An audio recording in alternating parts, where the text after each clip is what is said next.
Alors, il est 17h00. Il paraît qu'il faut qu'on commence à l'heure pour terminer à l'heure, donc on va démarrer. Bonjour à tous. Merci à tous d'être venus. C'était une prise de risque de proposer ce type de sujet-là dans un événement comme celui-ci, et je suis ravie de voir que la salle se remplit. Donc voilà, moi je suis Sabrine Guéneuf, je suis directrice du groupe, directrice groupe cybersécurité et gouvernance IT du groupe Unibail-Rodamco Westfield. Et parmi mes casquettes, j'ai en charge le numérique responsable au niveau de la DSI, par conviction personnelle et parce que voilà, l'opportunité s'était présentée. Et donc du coup, dans le cadre des assises, je me suis dit que c'était quand même intéressant de mettre ce sujet sur la table. Et donc j'ai la chance d'avoir un trio de choc pour parler de ce sujet. Donc je vais laisser Andrada commencer par se présenter. Alors, Andrada Dugan, je pilote l'innovation pour... il faut appuyer. Ouais. C'est mieux. Petit problème de micro. Du coup, je pilote l'innovation pour un groupe danois pour la filiale française qui s'appelle ISS, du coup un acteur de facility management, l'innovation et depuis récemment aussi la RSE. On a allié les deux sujets pour aller plus vite sur tous les enjeux, notamment climatiques. Bonjour à toutes et à tous, donc Marie Aïdaoud, je suis Green IT Manager au groupe Vinci. Je pilote un programme numérique responsable avec mes homologues des pôles de Vinci. Bonjour tout le monde. Donc en ce qui me concerne, je fais partie du groupe Capgemini. J'ai une longue expérience dans la cybersécurité, plus de 30 ans. Et depuis 6 mois, je vis une nouvelle carrière au sein de l'audit interne, puisqu'il faut évidemment que la cybersécurité soit aussi contrôlée. Donc voilà, je développe la fonction d'audit interne sur l'IT et la cybersécurité, dans un groupe de 360 000 personnes et qui fait de l'IT. Très bien, merci. Du coup, finalement, quand on parle de ces sujets-là, quels sont les enjeux de manière générale sur les enjeux RSE ? Alors, on parle énormément aujourd'hui de la RSE, on parle aussi énormément du numérique. Je pense que c'est les deux sujets qui font couler le plus d'encre aujourd'hui, d'encre numérique, bien évidemment. Et on parle aussi énormément de l'environnement plus que de la RSE de manière générale. Aujourd'hui, on est plutôt à l'heure où les entreprises sont censées de se transformer, de passer à la vitesse suivante, et du coup, le numérique, en fait, peut être porteur pour ces transformations, que ce soit en termes d'écologie ou sociale. On parle aujourd'hui de plus en plus des limites planétaires. Vous avez peut-être certains d'entre vous déjà vu cette image. Qu'est-ce que sont les limites planétaires? Ce sont les seuils que l'humanité ne doit pas dépasser afin de pouvoir continuer sa croissance, son développement dans un écosystème sûr. Ces limites ont été développées et pensées par 26 chercheurs internationaux qui, en 2009, ont sorti le premier étude basée là-dessus. Et en 2009, on était déjà à 3 limites sur 9 qui étaient dépassées. En 2015, on était passé à 4. Aujourd'hui, en 2023, on est passé à 6. Alors, vous allez poser la question, OK, mais c'est quoi le lien avec le numérique? Ben, en fait, le numérique fait partie des contributeurs de diminution ou d'atteindre ces limites planétaires. Le numérique, il est partout, il est dans nos poches, il est sur nos bureaux, il est partout. Du coup, qu'est-ce qui se passe? C'est qu'aujourd'hui, si on veut traiter ce sujet environnemental grâce au numérique, il faut qu'on se pose pas mal de questions. Et il faut qu'on se pose notamment la question de l'utilité du numérique et dans quel sens on va. On parle notamment de l'obsolescence programmée du numérique. On a 3 typologies, comme vous le savez: logiciel, technique et bien évidemment, récemment, aussi esthétique. Cela implique du coup pas mal des effets négatifs. Hein. Le numérique en fait devient assez consommateur de ressources naturelles en amont. C'est un un élément en fait qui génère une masse de déchets qui ne sont pas forcément traités en aval et est à l'origine d'émissions de gaz à effet de serre assez importantes. Aujourd'hui, au niveau mondial, on parle de 4% des gaz à effet de serre des émissions du numérique. Comme vous voyez derrière moi, je vais pas lister les chiffres, mais enfin, là notamment, on parle notamment des effets du numérique de la partie hard. Bien évidemment, on parle aussi du soft, parce que les applications et les outils qu'on utilise sur nos PC, etc., ont aussi un impact qui a commencé à être de plus en plus analysé pour voir quel est son impact. Du coup, Marie, si tu veux peut-être rebondir sur finalement le numérique responsable, pourquoi et de quoi on parle? Très bien. En fait, comme tu l'as évoqué, le numérique est responsable aujourd'hui des 4% des émissions de gaz à effet de serre. Alors ça peut paraître peu comparé à d'autres industries, mais ce qui est important dans le numérique, c'est que c'est un pourcentage qui est en croissance continue et il double assez rapidement. Et donc, il est important de maîtriser cette croissance et de repenser en fait le numérique. Repenser le numérique et du coup, on parle du numérique responsable. Et c'est important en fait, juste pour comprendre ce qu'est le numérique responsable, parce que d'habitude, quand on parle du numérique responsable, on va penser au Green IT, et à juste titre d'ailleurs. Et c'est l'aspect qui est mis en avant beaucoup dans la littérature, parce que c'est ce qu'on sait maîtriser aujourd'hui, ce sont les impacts environnementaux du numérique. Et donc, comme tu l'as bien dit d'ailleurs, il y a des aspects numériques, mais il y a aussi des aspects sociaux.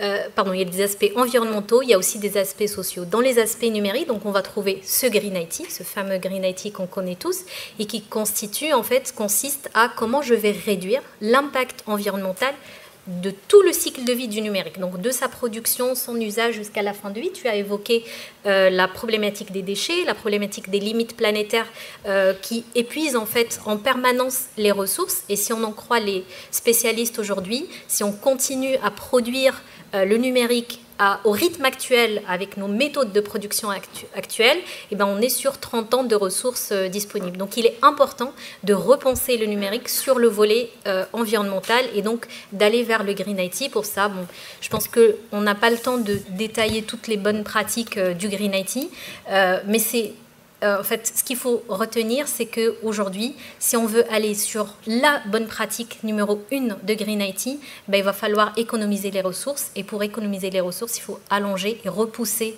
le plus la fin de vie des équipements. Donc, rappelez-vous, environnement, société. Dans environnement, il y a Green IT. Et après, il y a l'IT for Green. Et donc, l'IT for Green, c'est-à-dire comment je vais déployer le numérique pour accompagner la transition écologique d'autres secteurs d'activité. Donc si le Green IT réduit sa propre empreinte environnementale, l'IT for Green, c'est comment je vais déployer une stratégie numérique qui prend en compte et qui aide certains secteurs à travers la dématérialisation. Mais il ne faut pas perdre de vue l'angle mort, ce qu'on appelle l'effet rebond du numérique. Et donc, il y a ce deuxième aspect environnemental du numérique qui est l'IT for Green. Ça peut être à travers la dématérialisation, etc. Et puis, il y a un autre deuxième volet, donc environnement et social. Et dans le social, je vais m'intéresser à des sujets du bien-être, par exemple, au travail, à l'accessibilité, comment tous les utilisateurs puissent avoir accès aux informations, au numérique, comme tout le monde.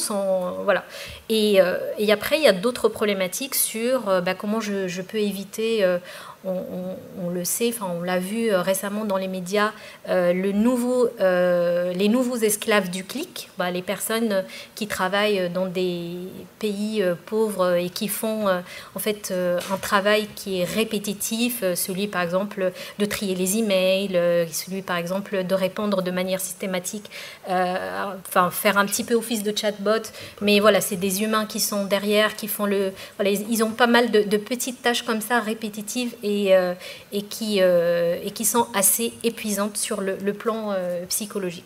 Donc voilà, je pense que le numérique responsable, c'est tout ça, c'est comment je réduis mon impact environnemental et comment je réduis mon impact social.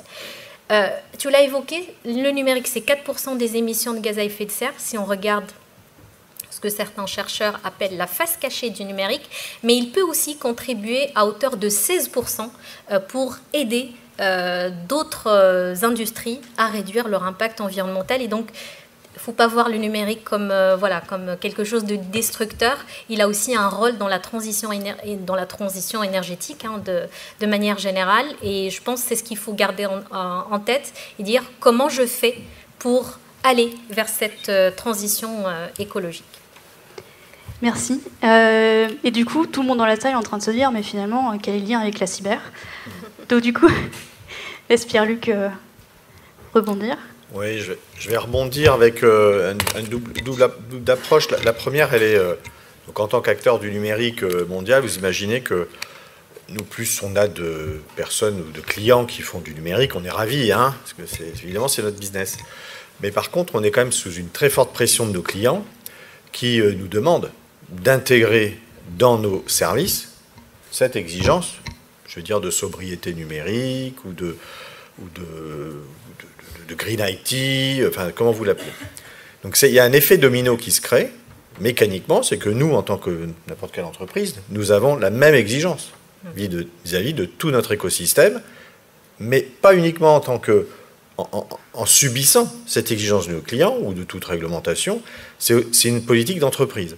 Et je suis assez fier, je veux dire clairement, c'est qu'il y a 2 ans, on a publié notre politique ESG, qui est publique sur notre site capgemini.com, et dès quasiment 21, pratiquement, on a intégré la cyber et la data et la donnée, de manière très liée, comme un des objectifs majeurs de notre politique ESG. Alors avec tous les éléments qui ont été dits, à la fois sur la sobriété, je vais appeler ça comme ça, la circularité, y compris sur la diversité, l'inclusion, y compris sur la protection des données et les caractères éthiques autour de la protection des données. Tout ça, c'est écrit, c'est public, vous pouvez le regarder. Je trouve que c'est assez innovant parce que 2 ans plus tard, on pourrait se dire, si on avait su, on n'aurait peut-être pas écrit des choses comme ça, moi le premier, parce que c'est moi qui ai écrit ces chapitres, mais c'est pas grave, parce qu'une politique, par nature, elle est faite pour évoluer. Mais ce qui est aussi intéressant, c'est que dans cette politique, on a mis des indicateurs. On a mis après j'aurai l'occasion de revenir sur la partie data, je crois que c'est un des sujets qui viendra, mais on a mis des indicateurs en disant, voilà, Capgemini s'engage dans le domaine de la cyber et de la data, dans le contexte d'une politique ESG, de contribuer à cette démarche noble, on va dire, avec des indicateurs chiffrés, y compris en termes d'éducation, en termes de maîtrise de ses vulnérabilités, en termes de maîtrise de ses certifications, parce qu'il y a aussi des certifications dans le domaine. Donc tout ça, ça a été écrit, et c'est piloté, on aura l'occasion de revenir dessus, parce qu'après, il faut démontrer ce qui est fait, et la véracité de ces datas, mais ça sera un autre sujet. Avant d'aller sur ce sujet-là, moi j'aimerais bien déjà témoigner d'un petit sujet. Parce que quand j'ai pris le numérique responsable dans mon entreprise, j'ai trouvé énormément de parallèles avec la cyber sur les approches méthodologiques. Et du coup, je suis ravie d'avoir le témoignage de Marie qui me conforte aussi dans cela. Donc je ne sais pas si tu veux témoigner sur comment toi tu as mis le numérique responsable dans ton organisation. Oui, alors tout à fait, il y a beaucoup de similarités entre les 2 sujets. Je suis arrivée chez Vinci il y a 1 an et demi à peu près. C'était une création de poste avec un objectif de mettre en place en fait une stratégie groupe numérique responsable. Et la première chose que j'ai faite, c'est d'aller voir Benoît Herman, qui est notre RSSI et qui a fait le même chemin, je pense 10 ans avant. Je me suis dit, je ne vais pas réinventer l'eau chaude, donc j'ai été le voir. Enfin, on est sur le même étage, donc on est proches. Et donc, j'arrêtais pas de l'embêter sur les 2-3 premiers mois en disant... T'as fait comment? Et ça, c'est comment? Et en fait, parce que je suis arrivée avec une démarche qui est différente, qui est de commencer par l'analyse de maturité, qui est d'aller sur des sujets qui sont un petit peu complexes et qui sont complexes vu la réalité du terrain. Enfin, Vinci est un groupe très décentralisé, donc je ne peux pas arriver avec une liste toute faite. Il faut co-construire avec les pôles et ça, je l'ai bien noté et je pense que c'est un facteur clé de succès de la mise en place d'une stratégie numérique responsable. Et donc, ce que j'ai fait, j'ai pris la stratégie cybersécurité de Vinci, je l'ai dupliquée, je l'ai adaptée au numérique responsable. Donc j'ai créé un comité projet comme ce qu'a fait la cybersécurité. J'ai identifié un référent Green IT par pôle comme ce qu'a fait la cybersécurité. J'ai créé un tableau de KPI, de suivi de KPI numérique responsable comme le tableau KPI de la cybersécurité. On fait des réunions mensuelles comme la cybersécurité. Enfin voilà, donc j'ai dupliqué toute la méthodologie de création de programmes numériques responsables sur la base de ce que fait la cybersécurité aujourd'hui. On a beaucoup de... Enfin, en dehors de la méthodologie, en fait, on a d'autres sujets aussi en commun. Je ne sais pas si on a le temps d'en parler, mais je l'ai évoqué tout à l'heure. Si on veut, s'il y a une bonne pratique numérique responsable, elle serait celle d'allonger la durée de vie des équipements. Alors là, on n'est pas tout le temps d'accord. Ça, on y reviendra peut-être après si on n'est pas tout d'accord. Mais là où on est d'accord, c'est par exemple l'intégration du numérique responsable dans les projets. Ça fait quand même étrangement écho à l'intégration de la sécurité dans les projets. Enfin, il y a énormément de parallèles et je suis convaincue que la communauté cyber peut apporter aussi à la communauté des responsables numériques responsables pour aider en tout cas comme on peut sur ces sujets. Andrada, je ne sais pas si tu veux compléter sur ce point? Moi, je pense que, comme Marie a bien dit tout à l'heure, il y a quand même un volet social qui est hyper important.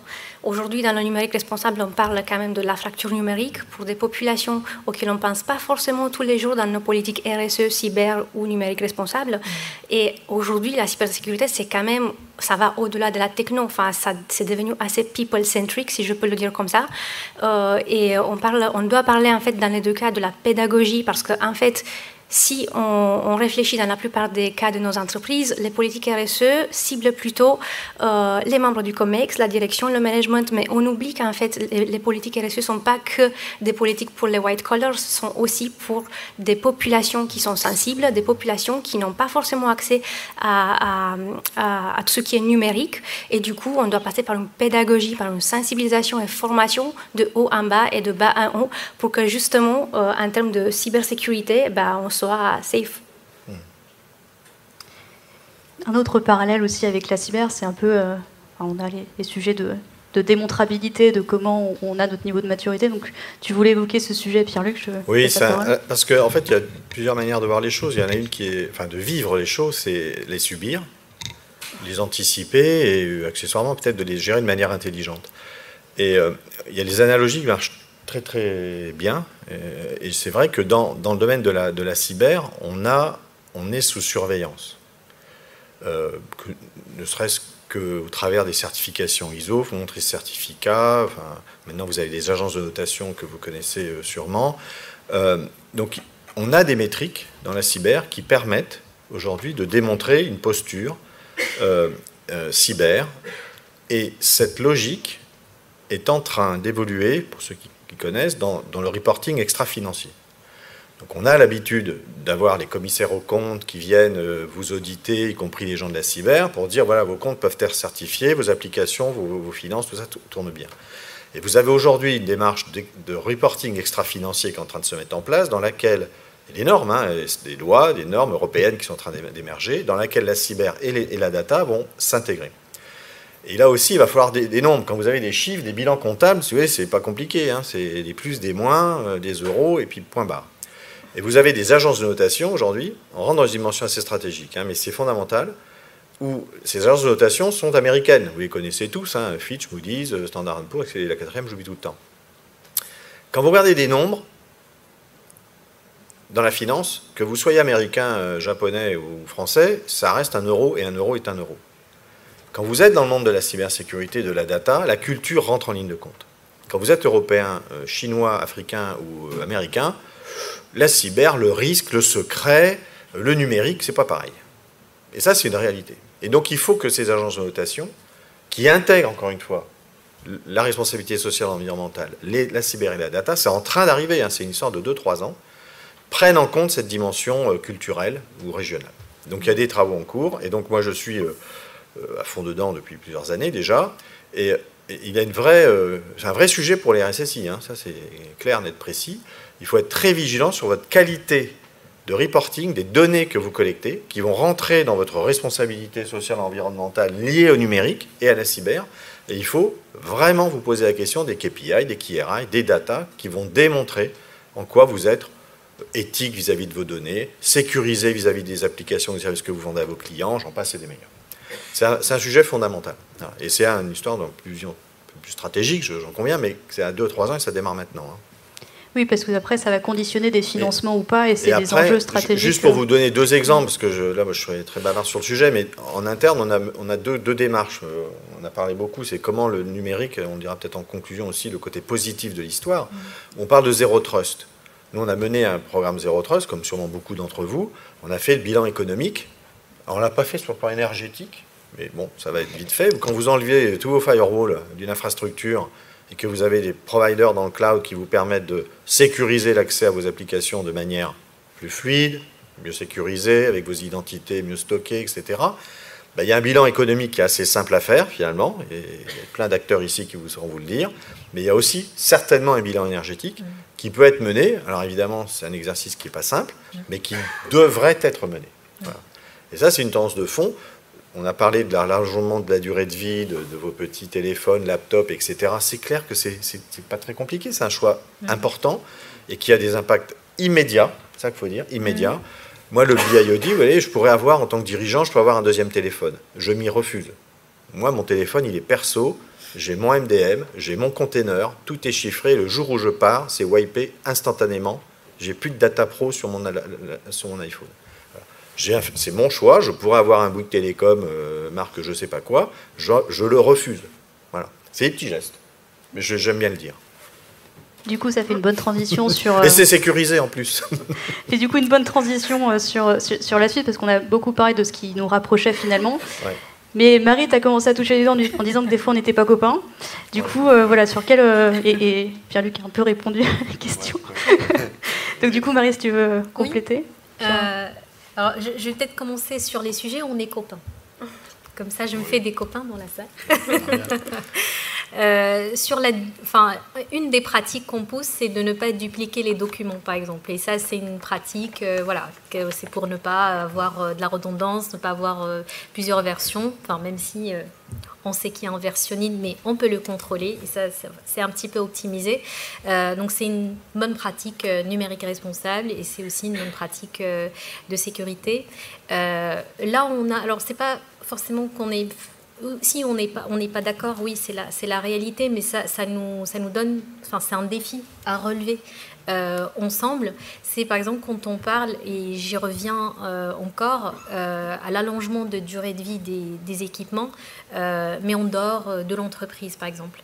On a une durée de vie aujourd'hui, et je suis fière de le dire, pour les PC qui tendent plutôt vers 5 ans, là où la moyenne est plutôt autour de 3 ans et demi, voire 4 ans. Aujourd'hui, on a décidé d'allonger la durée de vie de nos équipements et d'aller vers plutôt 5 ans quand tout va bien et quand l'équipement le permet. Maintenant, à la fin de ces 5 ans, on a des problématiques, c'est-à-dire qu'on ne supporte plus certaines mises à jour. Voilà. En gros, on peut pas garder le PC, mais on ne veut pas le détruire. Juste parce qu'on a des données sensibles. Aujourd'hui, sur le marché, il existe des solutions d'effacement. Alors, elles ne sont pas 100%, on va dire, sûres. Mais c'est un travail à faire avec la cybersécurité, c'est repenser en fait ce qu'on peut faire de nos équipements en fin de vie pour qu'on puisse avoir une balance, un équilibre entre la réutilisation, le réemploi et la sécurité. Parce qu'en fait, je me répète peut-être, mais repousser la fin de vie d'un équipement, c'est vraiment la solution, en tout cas dans la littérature aujourd'hui, ce qui est confirmé par les scientifiques, ça peut diviser par 2, voire par 3, l'impact environnemental d'un équipement. Donc on a des sujets ensemble, donc ça concerne le réemploi, ça concerne aussi d'autres problématiques comme la réutilisation de certaines composantes. Alors, par le passé,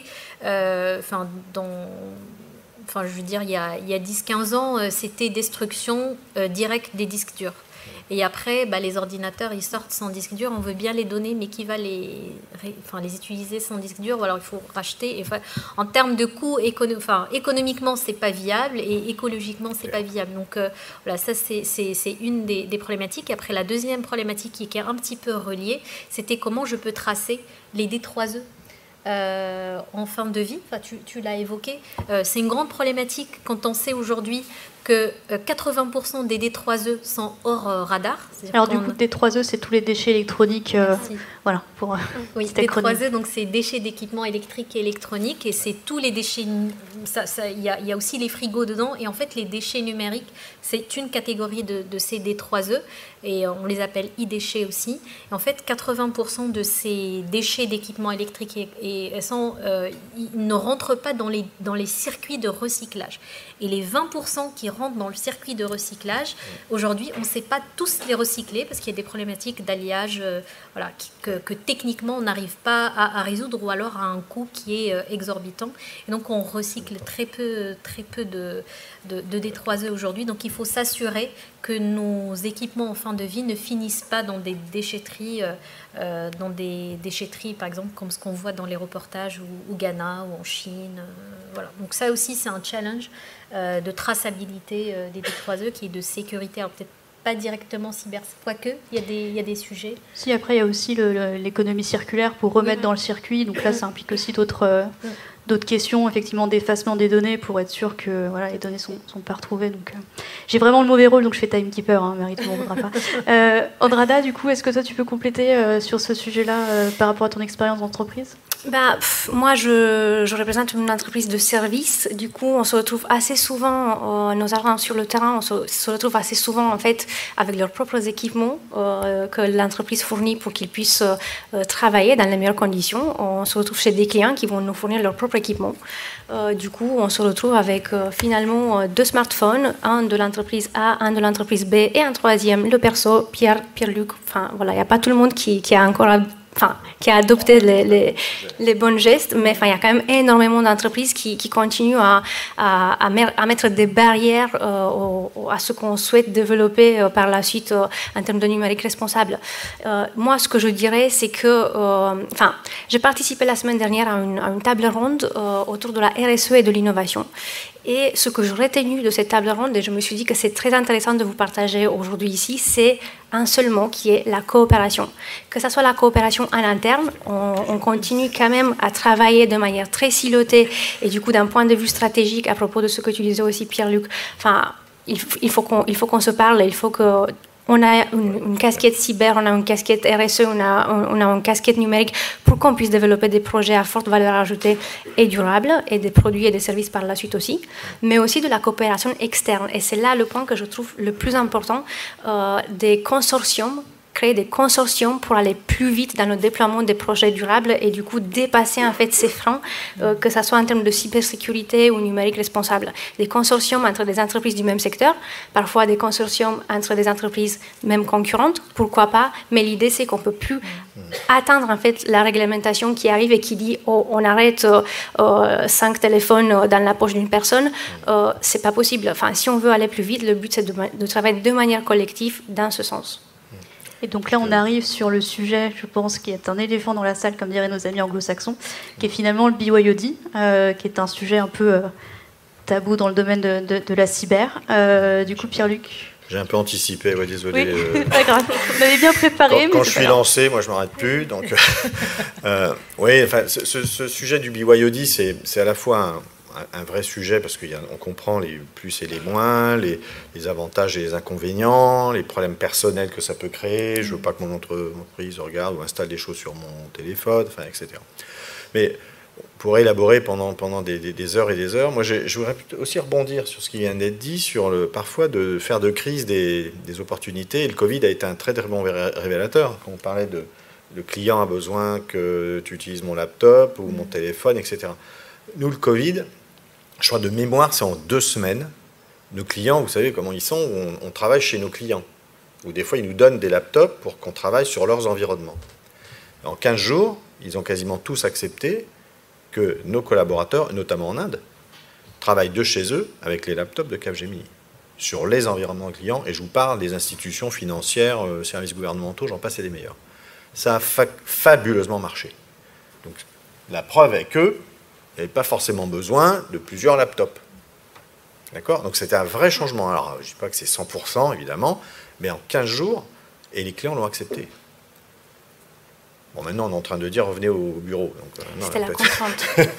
Donc, on va peut-être voir si ça marche dans l'autre sens. Enfin, ça ne marche pas dans l'autre sens. Mais bon, pour moi, c'est un vrai révélateur. C'est-à-dire que, voilà, ah oui, j'aimerais bien avoir mon téléphone ceci, mon laptop comme ci, etc. Je pense qu'il y a moyen, nous on parle de circularité, mais la sobriété pour moi est un vrai sujet. Et Dieu sait si je ne suis pas un décroissant, un partisan de la décroissance, c'est une hérésie totale. Mais je pense qu'il faut être hyper vigilant à titre personnel. Et c'est là où c'est un message clé, c'est que c'est à chacun individuellement de faire son petit effort. Avec les petites rivières font les grands fleuves. Voilà. Après, il y a des décisions stratégiques, des décisions d'entreprise, politiques, n'en parlons pas. Mais je pense que sur un sujet comme ça, c'est comme le tri sélectif. Voilà, faut le faire, puis point barre. Pour appuyer le propos, et pourquoi on insiste sur ce sujet, c'est que, et je parle sous contrôle de Marie qui est experte là-dessus, si on regarde les rapports de l'ADEME et de l'ARCEP, 80% de l'empreinte numérique est sur le device end-user. Ouais.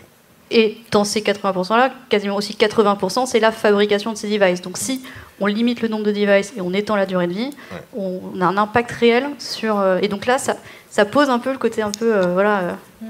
Je me suis beaucoup renseigné, vous m'excuserez parce que je suis un peu bavard, mais c'est un sujet que j'ai travaillé sur la partie laptop.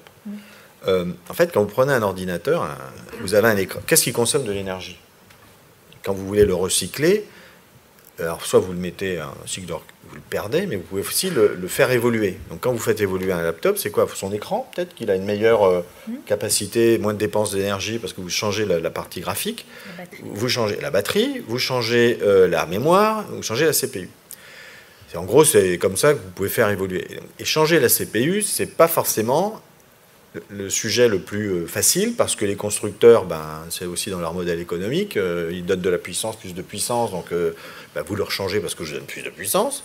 Bon, donc c'est pas tellement facile pour eux. Et puis inversement, c'est que c'est un, je sais plus pourquoi, c'est aussi un souci d'obsolescence programmée. D'obsolescence programmée, voilà. Donc ça fait partie de ces axes qui peuvent être intellectuellement intéressants, en disant oui, je vais le garder, mais mon constructeur va me faire un cycle d'évolution de mon laptop qui va faire que je vais le garder plus longtemps. Il sera en plus même plus puissant. Et là-dessus, c'est vraiment pas gagné. C'est un peu dommage, mais c'est comme ça. Par contre, de manière conséquente, le vrai enjeu, finalement, il est au niveau des hyperscaleurs. Il ne faut pas se voiler la face. Les grands acteurs du cloud, c'est eux qui ont le pouvoir. Il ne faut pas se voiler la face. À la fois sur où est-ce qu'ils vont mettre leur data center, sur comment ils vont choisir leurs sources d'énergie, comment ils négocient les sources d'énergie avec leur fournisseur local, etc. Et on parle même, je ne sais pas si vous suivez ce genre de choses, mais ils vont construire leur petite centrale nucléaire. Ils ont les moyens financiers de mettre des petites centrales nucléaires à côté de leur data center. C'est 5 ans. C'est demain. Ils auront ces moyens financiers. Enfin, avec 5 ans pour décider et mettre en place. Ils ne vont pas le mettre en place dans 5 ans. Mais c'est la logique. Vous voyez, on a même eu un débat. Paul Hermelin, notre ancien CEO, a même fait un article sur LinkedIn qui est excellent sur le fait de mettre des data centers sous l'eau. C'est pas idiot, mais ça commence. En Suède, ça existe, je crois. En Suède, de mémoire. Pays nordique. Oui, dans le pays nordique. Après, il dit mais ça va chauffer la mer. Bon. J'ai eu la chance de visiter celui de Microsoft à Dublin. Il faut poser l'occasion de le faire, mais c'est une vraie leçon de vie. C'est comment ils arrivent à réduire l'empreinte énergétique d'un data center qui réduit de taille physique et qui augmente de surface, qui augmente de capacité de puissance. Depuis 15 ou 20 ans déjà. Et ces gens-là, quand je dis ça, ces acteurs-là, ils sont déjà dedans et ça fait partie de leur modèle économique. Et ils sont aussi, et en tant que client, on aura, moi je suis un client de Microsoft, de Google et tous les autres, en tant qu'entreprise, on subit ça, si je me fais comprendre. On n'a pas la main là-dessus. Après, il y a un cadre réglementaire aussi qui évolue et qui oblige un petit peu ces hyperscalers à tendre vers la sobriété. Je suis d'accord avec toi sur l'impact du cloud, mais juste pour compléter, parce que ça peut créer une confusion. Ouais. Tu as parlé tout à l'heure de 80%, et là on vient de dire que les data centers c'est plus important, donc 20%. Ouais. En fait, les data centers c'est important en termes de puissance. Dans la problématique des équipements utilisateurs, c'est la production. Et c'est vraiment 80% de l'impact, c'est la production. Dans les data centers, la problématique, c'est l'énergie. C'est comment je vais alimenter ces data centers. Et le rapport, alors juste entre parenthèses, le rapport 80-20 dépend aussi de la carbonation ou décarbonation de l'électricité. Quand on est par exemple en France, sur un smartphone par exemple, on est à 80% de son impact de la fabrication et 10% de l'énergie. Pourquoi? Parce qu'en France, on a une électricité décarbonée. Ça s'inverse quand on est par exemple en Chine. C'est moitié-moitié quand on est en Allemagne, parce que ça dépend de comment l'électricité est produite. C'est à base du charbon. Parce que, voilà. Donc c'est juste un petit peu pour entre parenthèses. Ouais. Donc du coup, oui, pour aller aussi dans ce sens-là, du coup, il y a vraiment un pont à trouver entre voilà, la communauté cyber et aussi numérique responsable pour adresser ces enjeux, parce que voilà, le BYOD est un peu un gros mot quand même dans la cyber, mais avec toutes les technologies qui existent aujourd'hui, on devrait pouvoir trouver des solutions. Andrade, je ne sais pas si tu veux rajouter un... Non.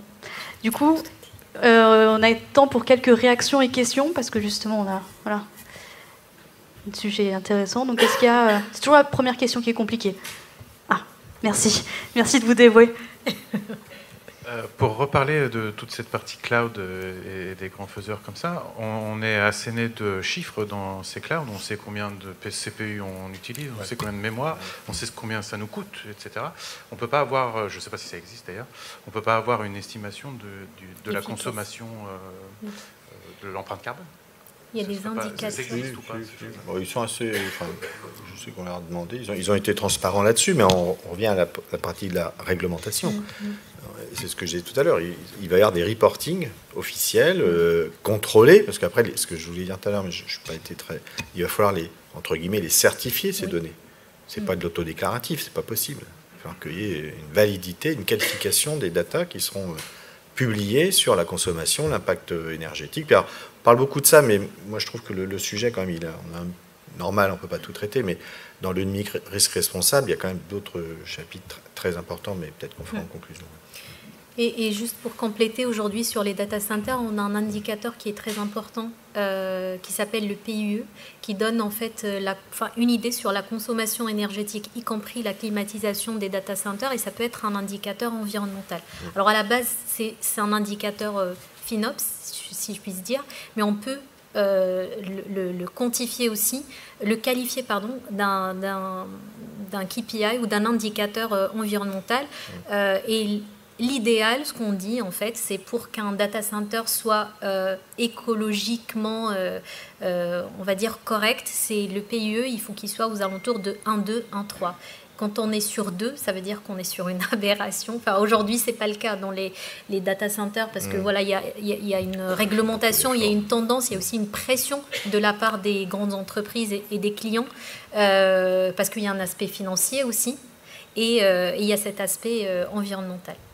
Donc, il y a des indicateurs, ça existe. Et pour compléter, quand on dit 2, ça veut dire qu'il faut 2 fois plus d'énergie pour le même rendu. En fait, au final, là où on est sur 1,1, il faut 110% d'énergie. Tout à fait. On peut ça veut dire expliquer. 10% de climatisation. Voilà. Et, voilà. Est-ce qu'il y a... Oui. Donc, je vais bouger. Bonjour. Donc, moi, j'ai un petit problème avec le numérique responsable, c'est que je suis acheteur public. Donc, je fais des marchés publics. Et on demande à ce que la commande publique, elle permette de favoriser la mise en place du numérique responsable. C'est plus cher. Le vrai problème, on parlait dans les slides, j'ai vu protection des données, donc il y a un référentiel, le RGPD. Sur la cybersécurité, vous avez l'ANSSI, où il y a énormément de référentiels qui vont permettre de valider des méthodologies, etc., des process. Et dans le numérique responsable, ça n'existe pas. C'est-à-dire que quand on fait un appel d'offres et qu'on demande des critères autour du RSE et autour de l'environnement, on va avoir du déclaratif dans les mémoires techniques. Oui. Mais il faut les contrôler. Oui. Je voyais le travail dans les mines. Comment, moi, j'allais contrôler que celui qui répond à un appel d'offres et qui me dit nous, on certifie que c'est fabriqué dans les bonnes conditions, je vais avoir du mal à justifier de me déplacer en Chine pour aller vérifier de mes yeux si c'est vrai ou pas, vous voyez.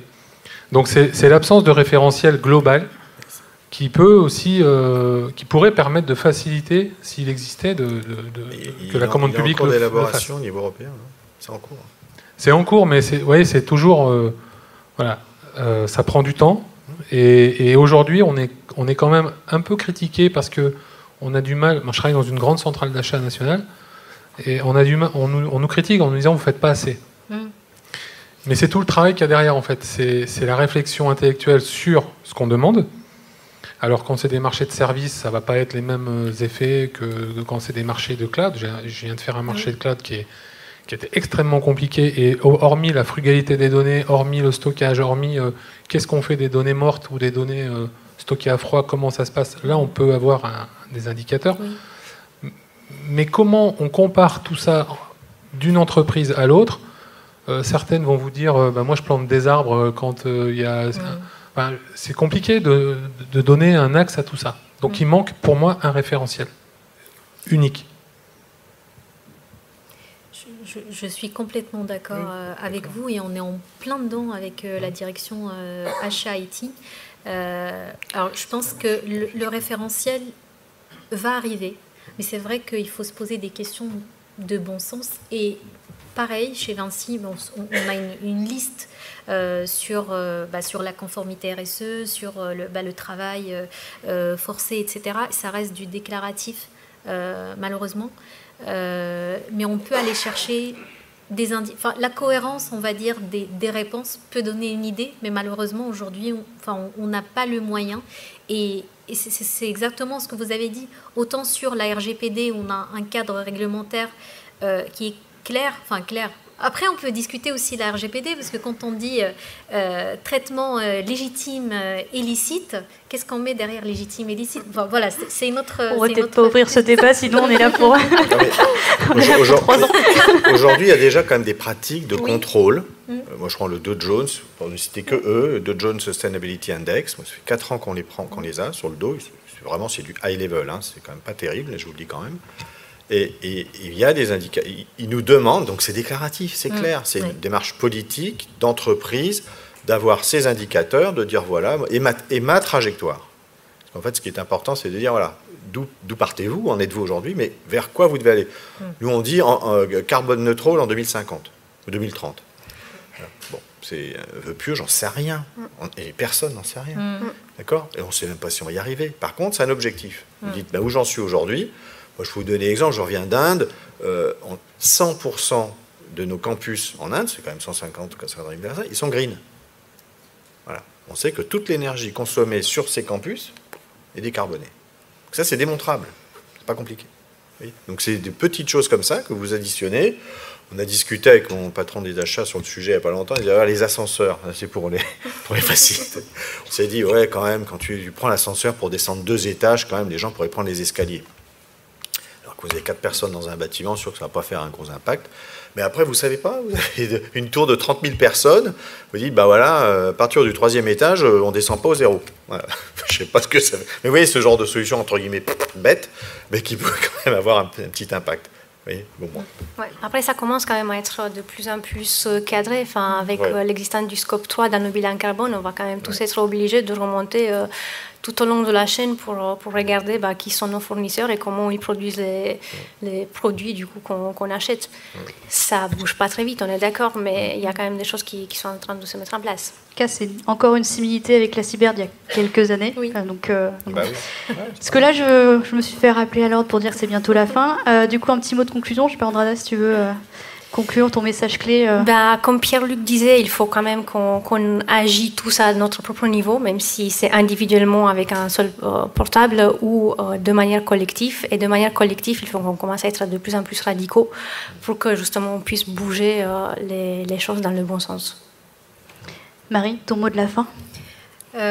C'est exactement dans le même sens. Je pense qu'on a tous un rôle à jouer, et si on peut être un peu ambassadeur du numérique responsable, que ce soit dans notre entreprise ou dans notre environnement, avec nos amis, et mettre le doigt un petit peu sur ce qui fait mal dans le numérique. Parfois, éveiller juste les consciences.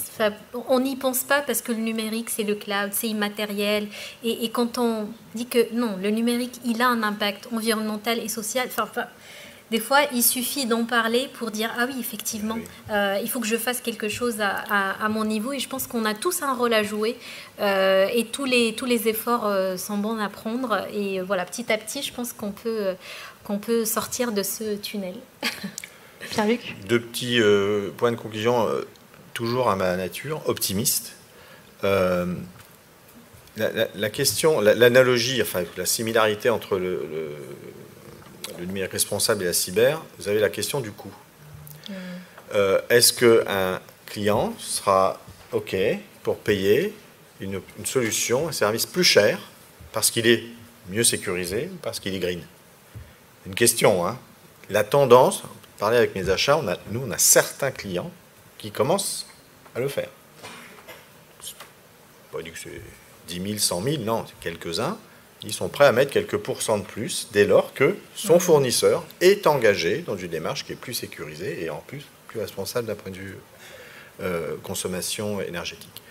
Et puis, comme ma nature est toujours optimiste et puis que je suis assez fier des choses que je fais, moi je voulais juste rappeler que, pour ceux qui ne l'ont pas vu, j'ai écrit un bouquin il y a 1 an. Non, mais c'est important parce que, ouais, tu rigoles, mais c'était tout, je me rends compte aujourd'hui, hein, mais c'était tout un chapitre de la conclusion de mon livre, où j'avais mis ce sujet de l'importance de la cyber et de la data dans une démarche de RSE. Et pourquoi j'avais mis ça? Parce que j'adresse ce bouquin aux jeunes. C'est pas pour vous, c'est pour vos enfants, voire vos petits-enfants, j'en sais rien. Je rigole. Et j'étais sorti sur cette dimension positive de l'usage du numérique, parce que le numérique, c'est la solution, c'est pas le problème. Il faut déjà quand même se poser quand même cette question-là, parce que sinon on arrête tout de suite. Hein. Donc le numérique sera la solution et pas le problème. Deuxièmement, il faut le voir de manière positive et pas que sous forme de sanction. Dire c'est pas bien, il fait pas bien son truc, etc. Puis secondo, il faut parler aux jeunes. Donc je suis assez, pour regarder, il est sur Amazon, hein, il est pas cher, il a coût réel, donc c'est 0. Donc il est quasiment donné. Donc, moi, je vous encourage à l'offrir à vos enfants ou à vos étudiants que vous connaissez. Et parce que je l'ai mis dans une logique sociétale. Le numérique, tout ce dont on parle, c'est une démarche de société, c'est pas une démarche de business. Il y a le business, mais il n'y a pas que ça. Voilà. Merci. Du coup, merci à tous. C'était très intéressant. Ouais. Merci aux participants. Puis de toute façon, vous serez là ce soir aussi si vous voulez poursuivre la discussion. Merci à tous et bonne fin de journée.